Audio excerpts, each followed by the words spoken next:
Assalamualaikum warahmatullahi wabarakatuh.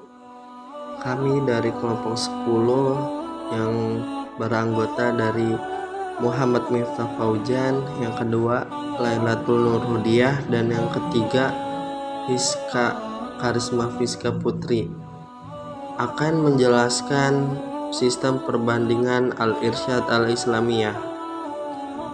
Al-Irsyad Al-Islamiyah berdiri pada tanggal 6 September 1914 atau 15 Syawal 1332. Tanggal tersebut mengacu pada pendirian Madrasah Al-Irsyad Al-Islamiyah yang pertama di Jakarta.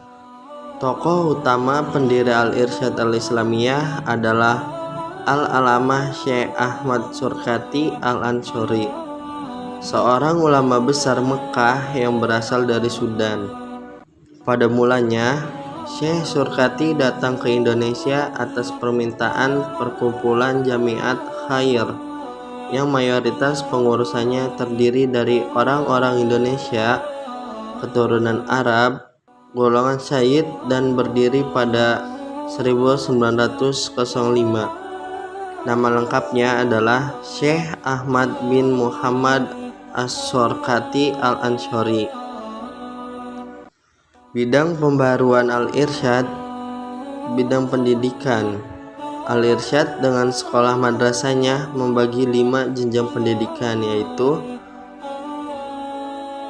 Awaliyah lama pelajaran 3 tahun, Ibtidaiyah lama pelajaran 4 tahun, Tajhiziyah lama pelajaran 2 tahun, Mu'alimin lama pelajaran 4 tahun, Takasus lama pelajaran 2 tahun.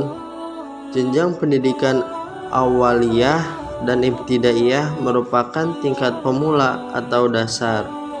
Kemudian Tajhiziyah merupakan tingkat lanjutan atau menengah sementara. Mu'alimin mengarahkan murid langsung mengajar sebagai asisten, sedangkan Takasus tingkat spesialisasi yang dipilih siswa.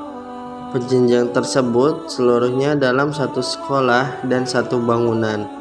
Ini disebabkan beragamnya siswa dilihat dari segi usia masing-masing. Siswa yang tingkat kecerdasannya tinggi dapat dipindahkan ke kelas yang lebih tinggi, sehingga siswa ada yang selesai tidak sampai 15 tahun. Lembaga pendidikan Al-Irsyad pada dasarnya mengajarkan bahasa Arab sebagai mata pelajaran yang terpenting, sebagai alat untuk memahami Islam dari sumber-sumber pokoknya. Buku-buku pelajaran yang berilustrasi gambar-gambar, khususnya manusia, telah dikenal di sekolah-sekolah. Di samping itu, diajarkan bahasa Belanda dan olahraga.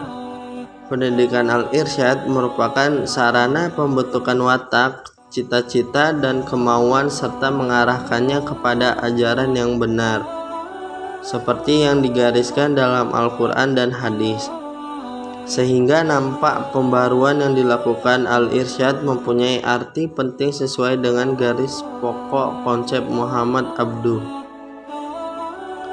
Pasang surut pendidikan Al-Irsyad. Perkembangan Al-Irsyad pada awalnya naik pesat, kemudian menurun drastis bersamaan dengan masuknya pasukan pendudukan Jepang ke Indonesia.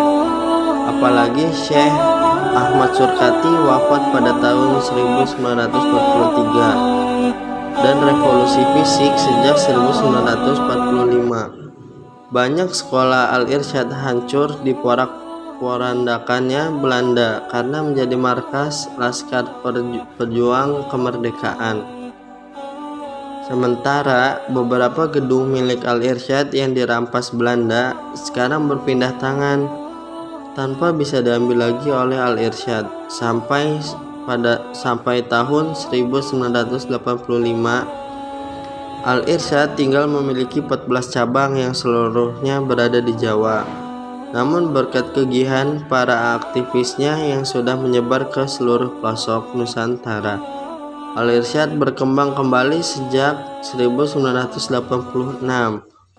puluhan cabang baru berdiri dan kini tercatat sekitar 130 cabang dari Sumatera ke Papua. Mungkin itu saja yang bisa disampaikan, kurang lebihnya mohon dimaafkan.